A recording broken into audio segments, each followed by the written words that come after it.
Alexander the Great said he's not afraid of an army of lions led by a sheep. He's afraid of an army of sheep led by a lion. It's obvious to anyone who's paying attention in our country and all around the world that our commander-in-chief, the leader of our military, is a sheep leading an army of lions. After this debacle in Afghanistan, the whole world is seeing what a horrible leader we have, Joe Biden. The British Parliament, for the first time in history, actually made like a public condemnation of Joe Biden. I mean, it's equal to what the Democrats just did to that Republican Gosar for the little video he made about AOC, like a censor. They censured him rather. But our commander-in-chief, Joe Biden, intentionally left Americans behind enemy lines when he had a lion of an army. He had the 82nd Airborne and the Marines ready to fight like roaring lions, ready to defend America and rescue Americas.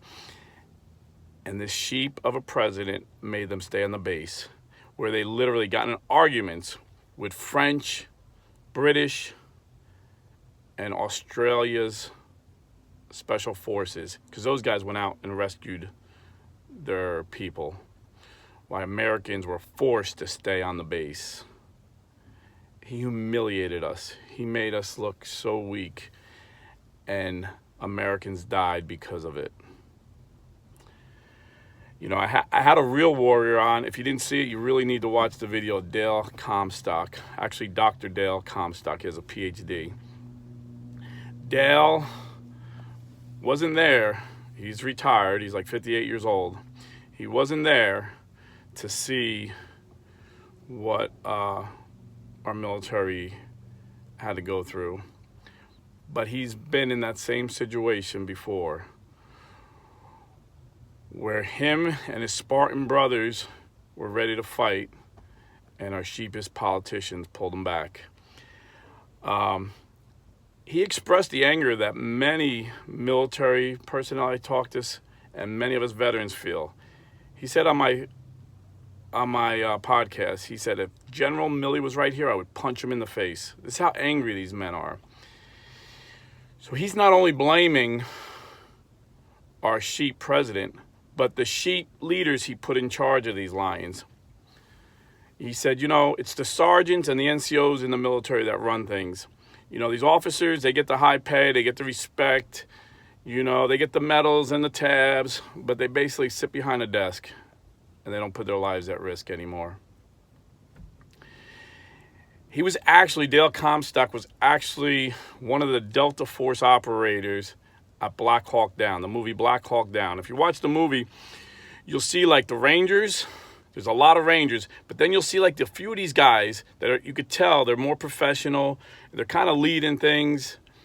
These are the Delta Force guys. Their plan was to go in and get that terrorist and take them out while the Rangers covered their backs, like security. And what Dale said was, you know, they got a bloody nose. But he said, you know, that was the beginning of the fight. We were ready to win. And the couch potato sheep politicians and the administration people behind the desk that call themselves military officers pulled them back. And they were so mad. They were so mad. And I got to have Dale back on because there was so much to talk about. One of the things I wanted to ask him was what I heard back then. Bill Clinton was president. And I heard the reason the mission went the way it did was because the Rangers were requesting, they said they needed more support than they were going in. But Bill Clinton, for political reasons, said no. And so, again, a sheep leading these lions, and this is what happened. But we'll have to ask Dale specifically about that. But, you know, these sheep are leading us in all sectors of America, not just our military. I mean, it's obvious what they're doing in the military. I mean, Dale said I think he said like in the early 2000s, or I guess when Obama was president, they started issuing these yellow cards. And I had heard about that, but I thought it was just an urban legend. He said, no, it's real. So in boot camp, when you're getting yelled at, and the purpose of these drill instructors yelling at you is to help you to teach you to deal with stress. You know, you're in a battle situation, there's a lot of stress. And they have you, you know, having to complete 20 assignments while they're yelling at you. And you got to learn how to deal with it and get it done. Well, now, you know, the sheep that were in the White House when Obama was president said, no, we're going to give these kids yellow cards. If they feel like it's too stressful and the drill instructors yelling at them, they can show this yellow card and they'll stop. They have to stop yelling at them and give them like an hour of safe space. I'm not making this up. This is incredible. And I just spoke to a guy whose son's a company commander in the Navy, and he said, yeah, that's true. Not only that, but afterwards they give these kids a survey where your company commander is nice to you or mean to you. I mean, this is insane. This is insane. The Democrats, every time they're in control, they use our military as a social experiment. Now, General Milley and all these woke generals, they want to transform us into a transgender homosexual military.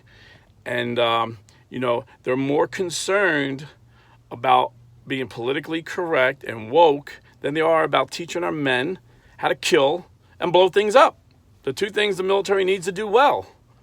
You know, they have one purpose: to defend America. You know, this isn't a social experiment. And so you see an army of lions being led by a sheep, and we're paying the price. The world is laughing at us, you know. If you watch me for some time, you know I read everything, I watch everything. You know, I read a lot of international news, I watch a lot of international news. They're laughing at Joe Biden. He's the laughing stock of the world. You know, a lot of the foreign countries didn't like Donald Trump, but they respected him. They're laughing at Joe Biden. Joe Biden is a joke. It's insane. But the whole country is paying the price, because Americans are lions. Even if you're not in the military, Americans are lions by nature. And, you know, I'll just give you an example. When Obama became president, I was working, I was driving a truck, but, you know, I was a driver salesman. That's what I do. It's called DSD. And we were selling Tropicana and Gatorade. And in the summertime, we were making killer money because we're getting our hourly wage plus time and a half for overtime and working a ton of overtime. And plus we're getting commission. So like an average day, you know, I would start at like 4 in the morning, at like 5 o'clock. Maybe I have 150 cases of Gatorade on my truck. And I get to a stop and I'm like, listen, I got 150 cases of Gatorade. You take 140, I give you 10 free. So 140 times 22 a case, I get 6% commission on that. Plus, I think we're getting like $20 an hour, time and a half overtime. So that's $30 an hour. So make a long story short, in the summer, most of us guys were working like 85 hours a week. Okay? We were going over. The law was 82. And they'd be like, hey, next week, you know, you gotta, if you keep going over 82, I'm gonna write you up. So, you know, we try to keep it around 80. So we were averaging 80, 82 in the summer. And Obama comes, and again, Obama comes in, never worked a day in his life. He was went to college, became a college professor, then was a community organizer, then a senator. Always had these cake jobs, you know, always had these soft sheep jobs. And he comes in, he's like, oh no, we can't let these truck drivers work so many hours. So he we can only work 70 hours a week. Now, $12 an hour, the 12 hours is all overtime. So you figure $30 an hour, it's $360 a week, times 4. That paid my rent at the time, paid most people's mortgages. He just took it away. They think they're doing us a favor. It's like, we just say, leave us the heck alone. Us blue collar guys don't need a favor. We don't need a handout. We don't need you freaking treating us like we're the wimp you are. Let us work, because that's what we do. We provide for our families. You know, and it wasn't just men. It wasn't just men. I would deliver to a Circle K like 4:30 in the morning, and I would see a woman there. She would check me in. And then by the end of the day, I'd be at a 7-Eleven, maybe 5, 6 o'clock, and I would see the same woman. And I was like, why are you working 2 jobs? Well, because of Obamacare, any company that has full-time employees, has to pay for our insurance. So they all cut our hours to like 30 hours, all the retail jobs. There was no full-time retail jobs anymore. There were more part-time jobs ever under Obama.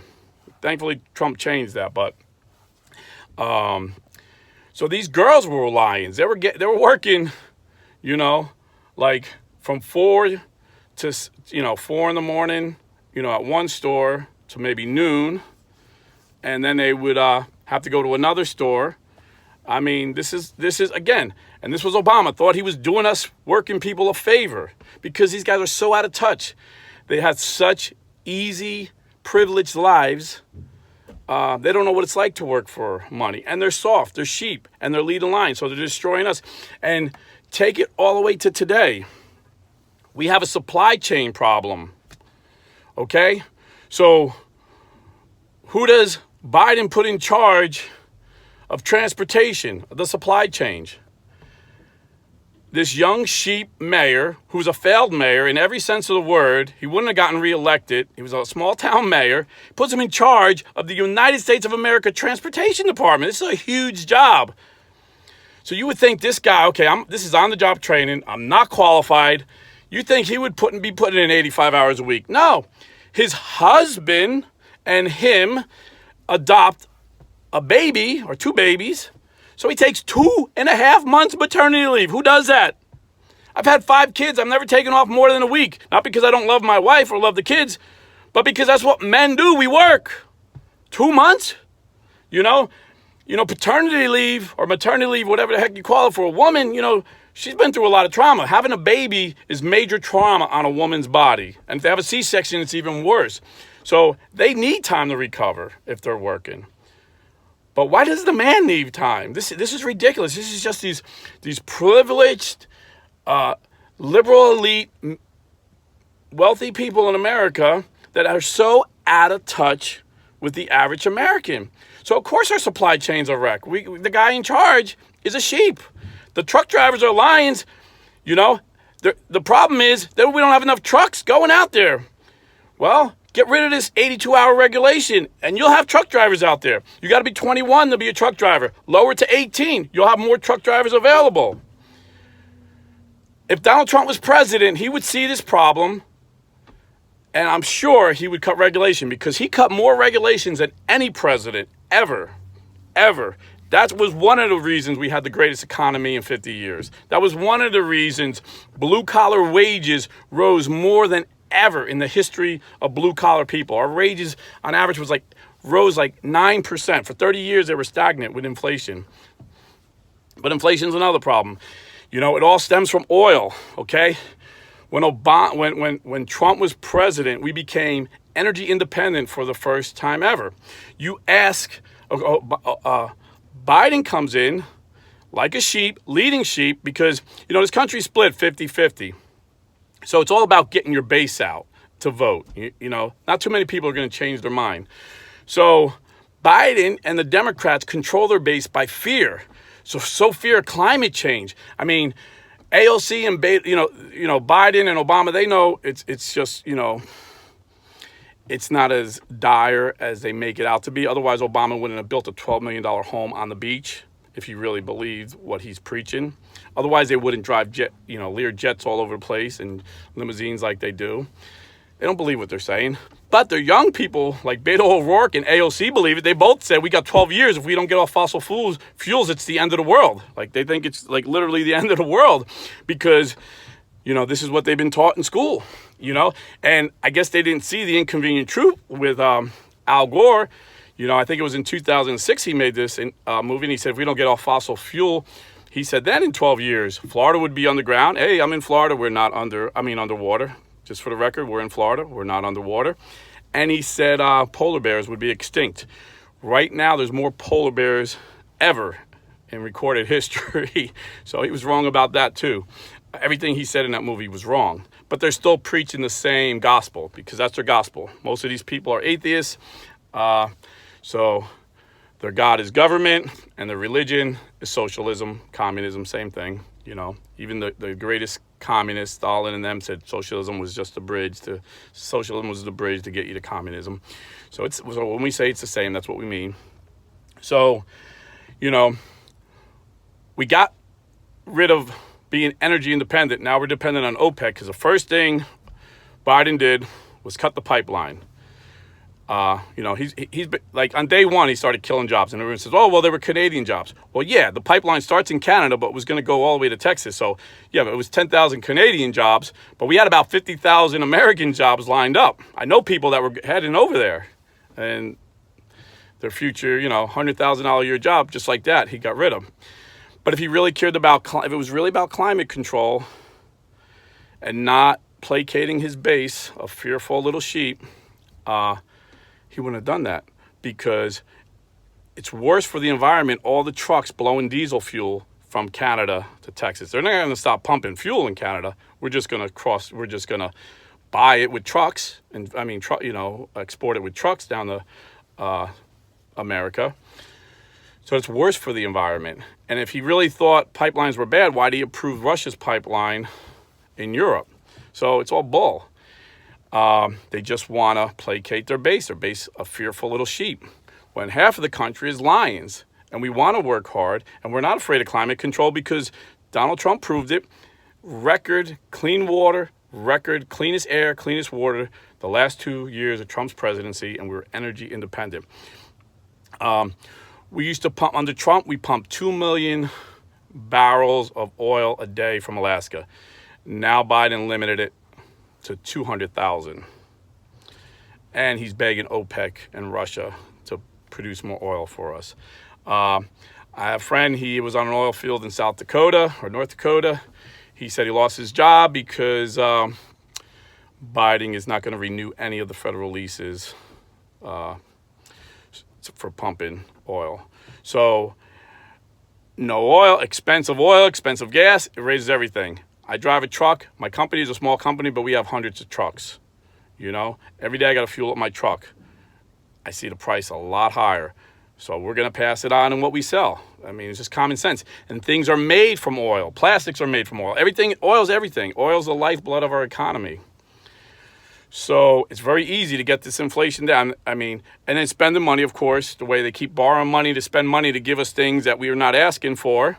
Because every time they pass one of these huge bills, they have to borrow money to pay for it, so they print money to pay the debt. And the more money you print, you don't have to be a rocket scientist to know there will be inflation. So this is a disaster because we got sheep running the country, and they just want to please their sheep on the Democrat side that are afraid of everything.